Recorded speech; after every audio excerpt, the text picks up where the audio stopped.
Close encounters of the second kind have drawn greater scientific interest simply because investigators have more to work with than just the testimony of witnesses. Again, Dr. Hynek.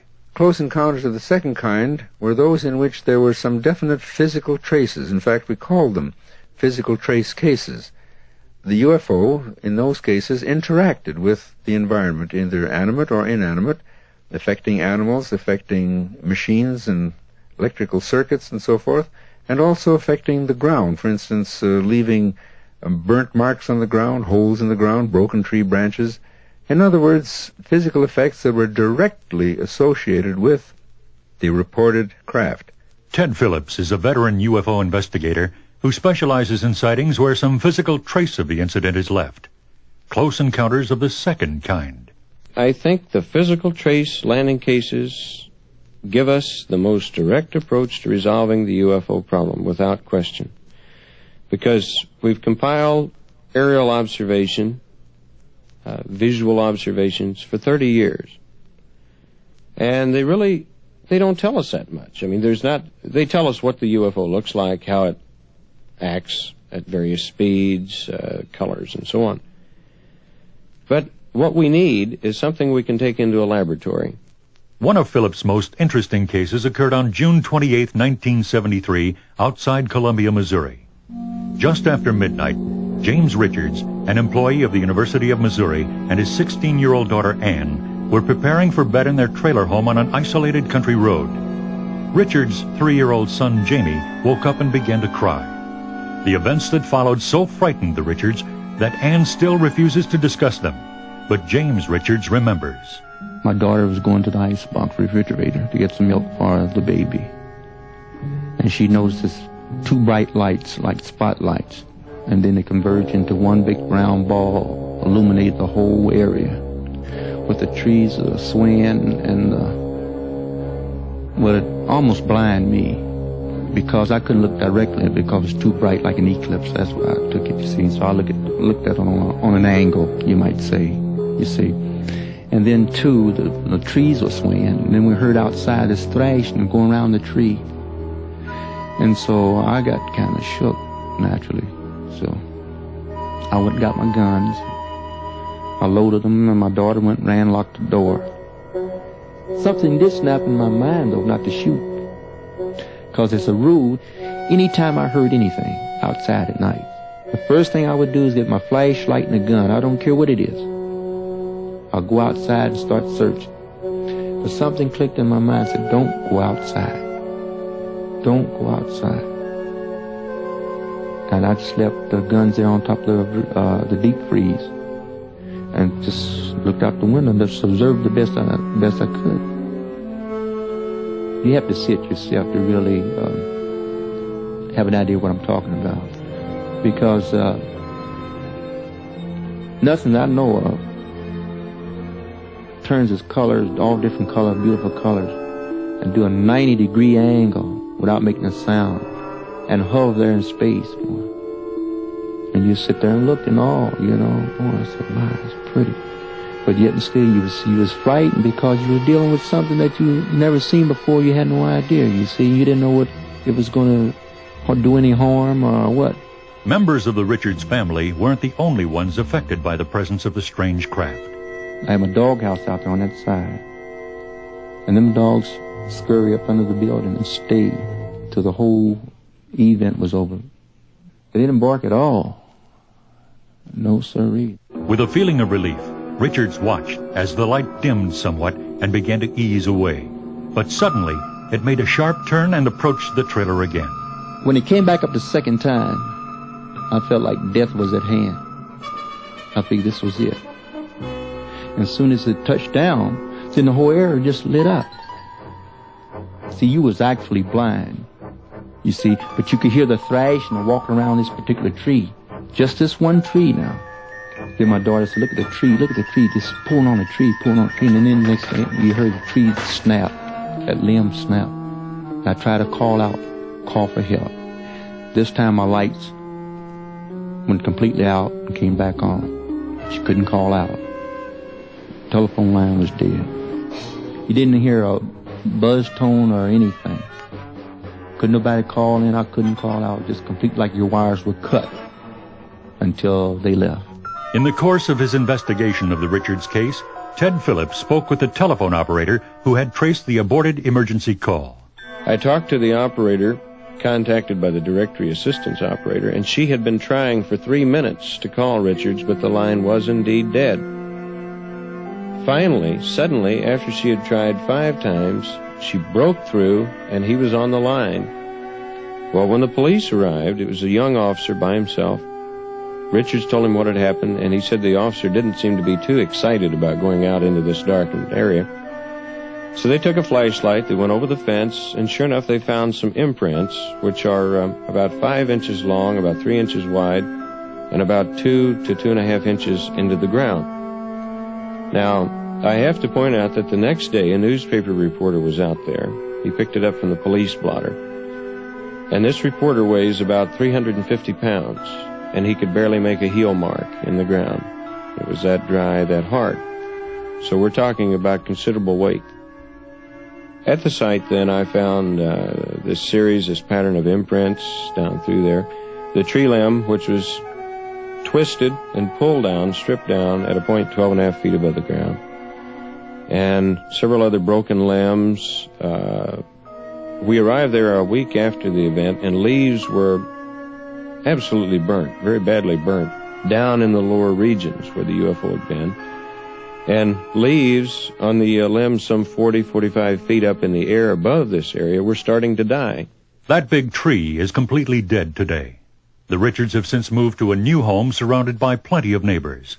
But their hope of finding an answer for what they saw that night in June remains empty.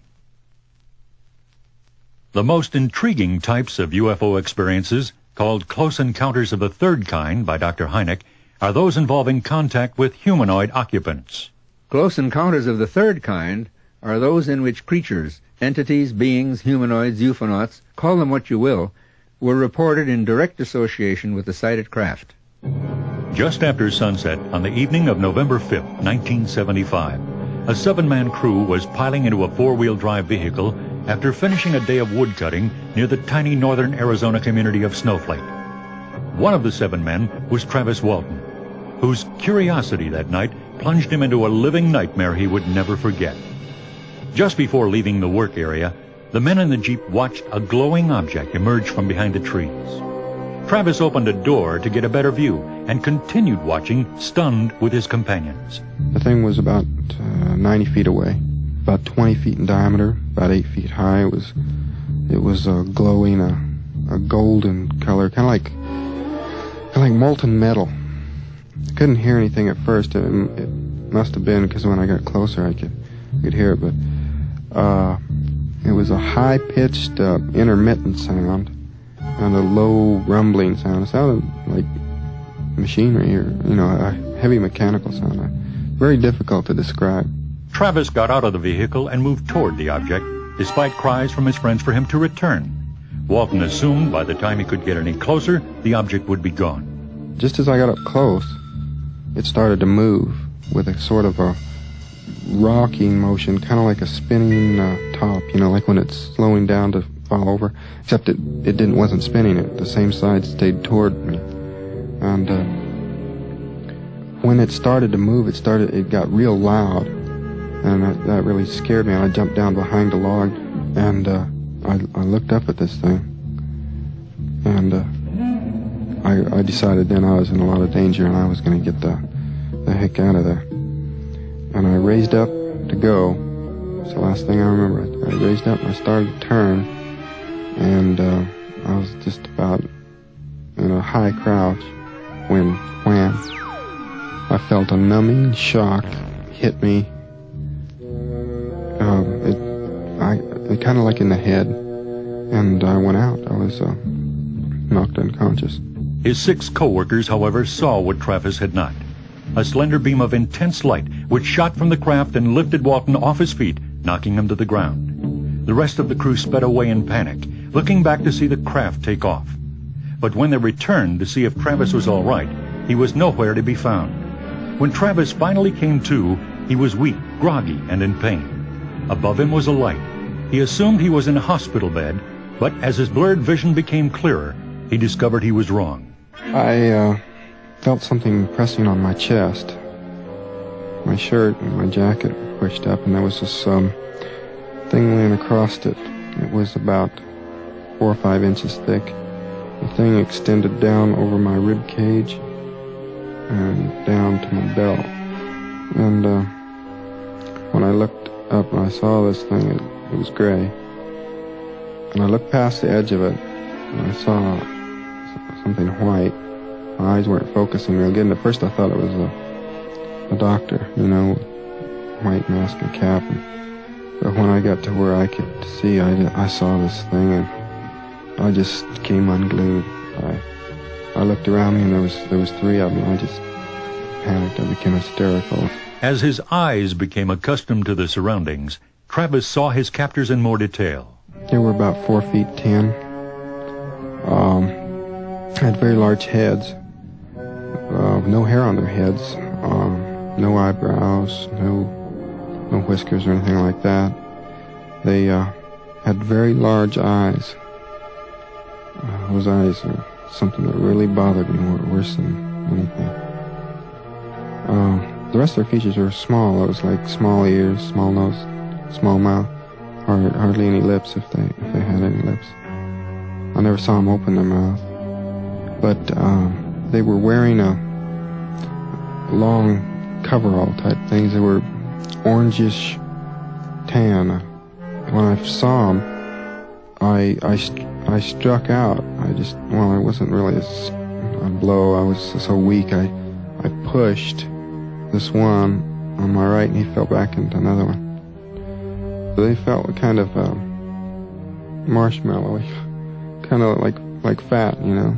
Whereas, you know, when you push against somebody with muscle, it feels differently. But they seemed light, unexpectedly. And I jumped off the table there and staggered over into the corner. There was a bench across the wall, and I leaned there.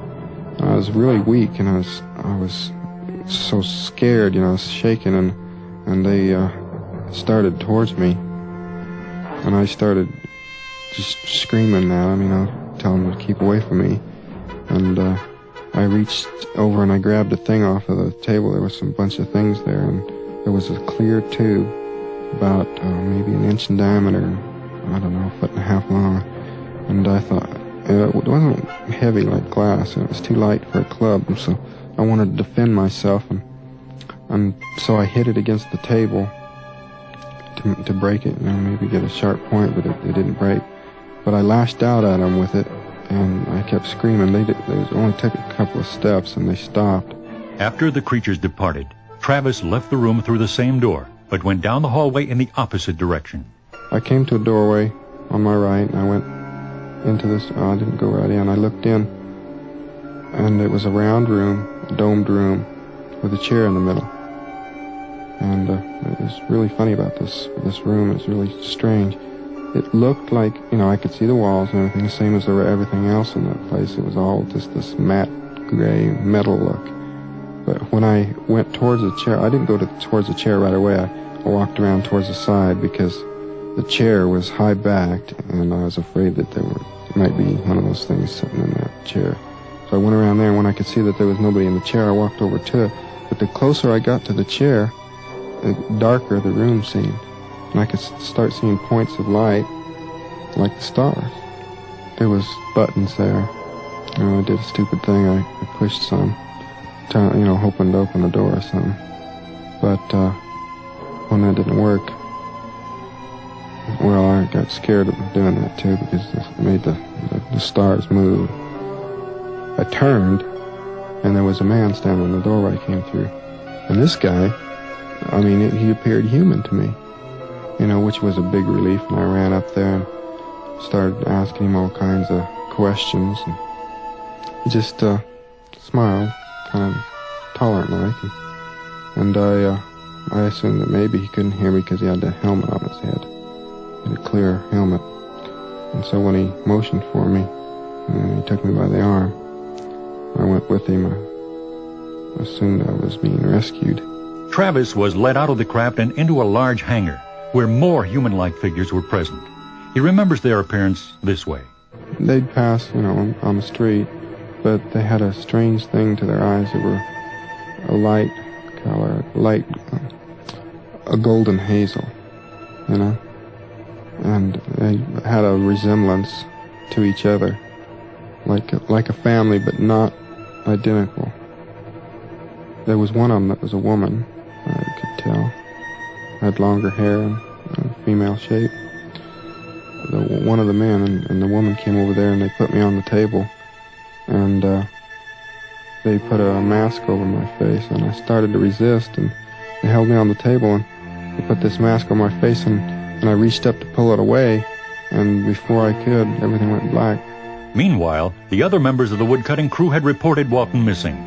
Local police organized a search party, but no trace of Walton was found. The next thing he remembered, Travis was lying on the side of a road outside Heber, Arizona, 12 miles from Snowflake.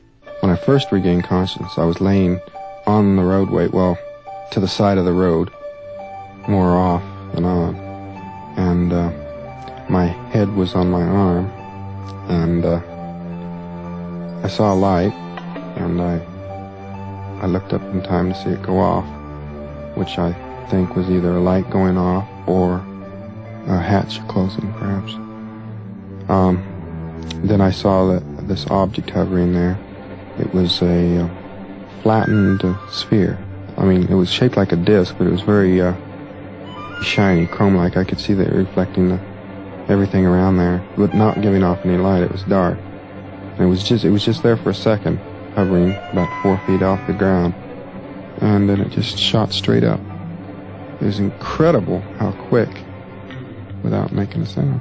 Travis staggered to a phone booth to call his family, who at first did not believe it was really him. But once convinced, they came to take him home. On the way, Travis received yet another shock. We were riding back in, and they said something about everybody being worried about me. I can't remember the exact conversation, but I said, well, it must have been a bad couple of hours or something, to reference the time or something like that. And they said, Travis, you've been gone for 5 days. While recuperating, Travis was able to remember most of what had happened to him. A series of hypnotic regressions with Dr. James Harder from the University of California, however, enabled Walton to recall things with less anxiety and more detail. What you are about to hear is a rare edited portion of one of those hypnotic sessions, in which Travis Walton offers a chilling recollection of his face-to-face encounter with his abductors. You can describe what he looks like to us, and it won't bother you. It's just like you were trying to describe something for someone who was going to draw something. He's ugly. You can describe what he looks like to us, and it won't bother you. He looks so white. He looks soft. Rubbery. He looks Chinese. Do you get a picture of what the eyes look like?